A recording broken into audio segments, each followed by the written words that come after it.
എത്രയും പ്രിയപ്പെട്ട കാരുണ്യക്ക്, നമ്മൾ എത്രയോ കാലമായി ഒരേ ക്ലാസ്സിൽ കയ്യെത്തും ദൂരത്താണ് ഇരിക്കുന്നതെങ്കിലും ഇപ്പോൾ ഇങ്ങനെയൊരു കത്തിന്റെ ആവശ്യം വന്നിരിക്കുന്നു. എനിക്ക് നിന്നോട് നേരിട്ട് പറയാൻ ധൈര്യം കിട്ടാത്തത് കൊണ്ടാണ് ഇങ്ങനെ ഒന്ന് എഴുതേണ്ടി വന്നത്. എനിക്ക് നിന്നെ ഒരുപാട് ഇഷ്ടമാണ്. പലവട്ടം ഇത് നിന്നോട് പറയാൻ ഞാൻ ശ്രമിച്ചിട്ടുമുണ്ട്. അപ്പോഴൊക്കെയും എനിക്കത് പറയാൻ കഴിയാതെ പോയി. അത് നിന്റെ മണ്ടത്തരം. നീ ഈ കത്ത് വായിച്ച് എന്റെ സ്നേഹത്തെ മനസ്സിലാക്കുമെന്ന് ഞാൻ വിശ്വസിക്കുന്നു. മറുപടി പ്രതീക്ഷിച്ചുകൊണ്ട് സ്വന്തം വി ഹരികുമാർ. കൊള്ളാം, സ്റ്റൈൽ ആൻഡ് പ്രേമലേഖനം. അപ്പോഴേ നീ ഒന്നുകൂടെ പറ. അവള് വന്നിട്ട് നിന്റെ ഒരു കാര്യം എത്ര പ്രാവശ്യം പറയണടാ. ചുമ്മാ അല്ല സാറ് പറയുന്നത് നിന്റെ തലയിലൊന്നും കേറത്തില്ലെന്ന്. എടാ, അവള് വരുമ്പോ നീ പതുക്കെ അവളുടെ അടുത്ത് ചെല്ലണം. എന്നിട്ട് നീ അവളോട് നിൽക്കാൻ പറയുന്നു. പിന്നെന്തോന്നു, നീ അവളോട് കാര്യം പറഞ്ഞിട്ട് കത്ത് കൊടുക്കുന്നു, ഞാൻ മാറിയിരിക്കുന്നു. നീ മാറി നിൽക്കാനാ? അതൊന്നും ശരിയാവില്ല. എടാ, അത് പിന്നെ ആരെങ്കിലും വരുമ്പോ സിഗ്നൽ തരാനാ ഞാൻ മാറിയിരിക്കുന്നത്. ഡാടാ, അവള് വരുന്നുണ്ട്. എന്റെ അമ്മേ, പ്രശ്നമാവോ? എന്തോന്ന് പ്രശ്നം? ഇതിലേക്ക് എത്ര പേടിക്കാൻ തിരിക്കുന്നു. നീ ധൈര്യമായിട്ടിരി, ഞാൻ എന്താ അവിടെ കാണും. പറഞ്ഞാലോ, ഓർമ്മയുണ്ടല്ലോ. കൊളം ആക്കല്ലേ.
ഇന്ന് രണ്ടായിരം കൂലി കൂടുതലുണ്ടല്ലോ. എനിക്ക് 3 ദിവസത്തെ കൂലി നേരത്തെ കിട്ടിയ ഉപകാരമായിരുന്നു. ഞങ്ങൾ രണ്ടുപേരുടെയും പറ്റിലിരിച്ചാൽ മതി. പറ്റു കണക്കൊന്നും വിടില്ല, അത് നിങ്ങൾക്ക് അറിയില്ലേ? അറിയാം, എന്നാലും കുറച്ച് കാശ് അത്യാവശ്യമായിട്ട്. അതുകൊണ്ട് നാളെ മുതൽ കുറച്ചുകൂടെ നേരത്തെ പണിക്ക് വരാം.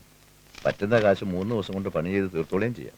അതെ, എന്നെ മോലാളി ഇവിടെ ഇരുത്തിയിരിക്കുന്നത് ചെയ്യുന്ന ജോലി നോക്കി കൂലി കൊടുക്കാനാ, അല്ലാതെ ചെയ്യാത്ത ജോലിക്ക് കൂലി കൊടുക്കാനല്ല. മനസ്സിലായോ? ഇന്നത്തെ കൂലി പിടിച്ചോ. ചെല്ലേ.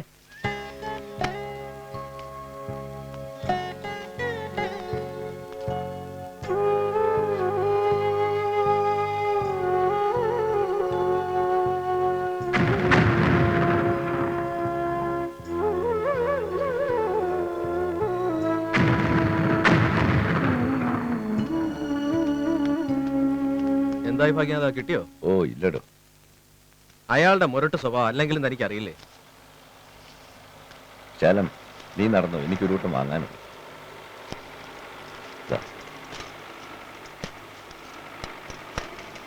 ഭാഗ്യ, താനും വെച്ചോ. വേണ്ടടോ, എന്റെ ആവശ്യം എനിക്ക് അറിഞ്ഞൂടെ? വെച്ചോ.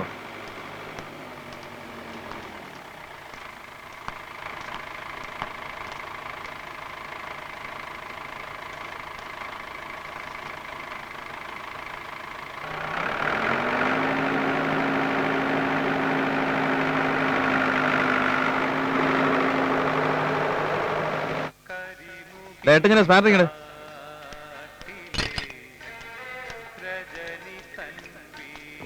ഇതും കൊടുത്തേക്ക്.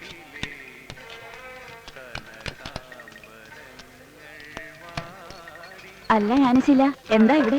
ചേച്ചിയോ? ഒന്നും പറയണ്ട ചേച്ചി, കണ്ടില്ലേ വണ്ടിക്ക് എന്തോ ഒരു പ്രശ്നം. ഇന്നെന്താ ചേട്ടൻ പണിക്ക് വന്നില്ലേ? അത് ഞാൻ എന്തോ വാങ്ങാനുണ്ടെന്ന് പറഞ്ഞ് വേറെ വഴിക്ക് പോയി. നിന്നെ ഇപ്പൊ അങ്ങോട്ട് കാണാറേ ഇല്ലെന്ന് പിള്ളേരെ അച്ഛൻ എപ്പോഴും പറയും. ദിവസം ഓരോ കാര്യങ്ങൾ വന്ന് പെടും ചേച്ചി. ഇതിനിടയിൽ നെയ്ത്ത് കേന്ദ്രത്തിൽ പോലും വേണ്ടത്ര ശ്രദ്ധ വയ്ക്കാൻ എനിക്ക് പറ്റുന്നില്ല. ബിസിനസ് കാര്യമാണെങ്കിൽ അതൊരു വഴിക്ക്. ഉഷ, അവളുടെ കാര്യമൊന്നും പറയണ്ട. എപ്പോഴും ക്ലബെന്നും മീറ്റിംഗ് എന്നും പറഞ്ഞ് അവൾക്ക് ഭയങ്കര തിരക്കാ. അതൊക്കെ പോട്ടെ, മക്കൾക്ക് സുഖം തന്നെ ചേച്ചി? വീട്ടിൽ അവര് തനിച്ചേ ഉള്ളൂ. ഇരുട്ട് വീഴുമ്പോ എനിക്കങ്ങ് എത്തണം. വണ്ടി ശരിയായെങ്കിൽ ചേച്ചി അങ്ങോട്ട് വിടായിരുന്നു. അയ്യോ, അതൊന്നും വേണ്ട. 10 ചവിട് വെച്ച എത്താവുന്ന ദൂരമല്ലേ ഉള്ളൂ. സമയം കിട്ടുമ്പോ വീട്ടിലേക്ക് വരാൻ മറക്കരുത്. വരാം. എല്ലാരും അന്വേഷിച്ചിട്ട് പറയണം. ശരി.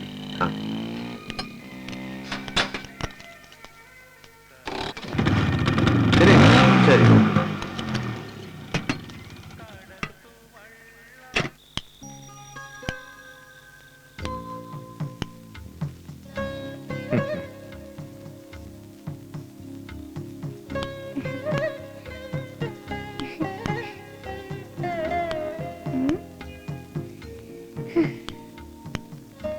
ഇനി ഇതിന്റെ ആവശ്യം നിങ്ങൾക്കില്ലല്ലോ.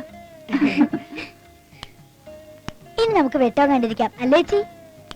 വെട്ടമൊക്കെ കണ്ടിരിക്കാം. പക്ഷെ മോളൊരു കാര്യം മറക്കണ്ട, അച്ഛനും അമ്മയും കഷ്ടപ്പെട്ട് നമുക്കെല്ലാം വാങ്ങിത്തരുന്നത് വെറുതെ അല്ല, നല്ലോണം പഠിച്ച് ക്ലാസ്സിൽ ഫസ്റ്റ് റാങ്ക് ആവാനാ.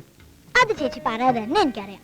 ചേച്ചി നോക്കിക്കോ, അടുത്ത പരീക്ഷ കഴിയുമ്പോ എനിക്കറിയാം ക്ലാസ്സിലെ ഫസ്റ്റ് റാങ്ക്. അങ്ങനെ ആയാ മതി, പഠിക്കാം.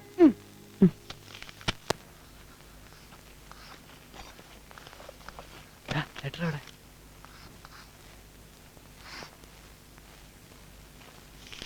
കൊള്ളാം, അടിപൊളി, സൂപ്പർ. നമുക്ക് ഇന്ന് തന്നെ ഇതെങ്ങനെയെങ്കിലും കൊടുത്തേ പറ്റൂ. ആരാണ് ഈ പ്രോബ്ലം ഒന്ന് സോൾവ് ചെയ്യുന്നത്? Sir, yes, come and do it. നല്ല ചാൻസാ. ചെന്നാ ബാഗ് കൊണ്ടുപോയി. ഇപ്പം വേണോ? ചെല്ലേ, ചെല്ലടാ, ചെല്ലേ.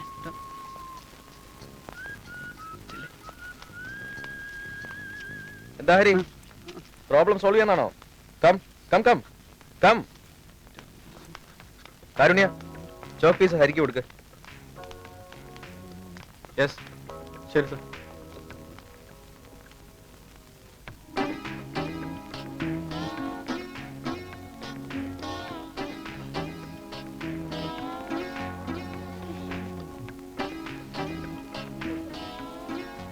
എന്തോന്നറിയത്? ABCD formula. ഫോർമുലേ? ആ ജയ് കാണട്ടെ. ദാ, പോ പോ പോ, പോടാ പോടാ പോടാ. ദാ. ഉമ്മ അല്ല 2 വർഷമായിട്ട് തോറ്റുപോയിട്ടിരിക്കുന്നത്. കാര്യം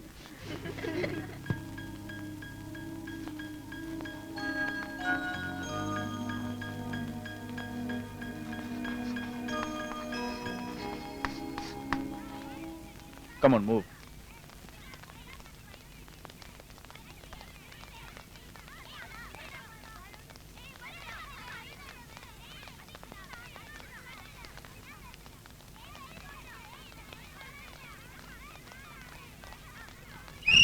Come on, fast.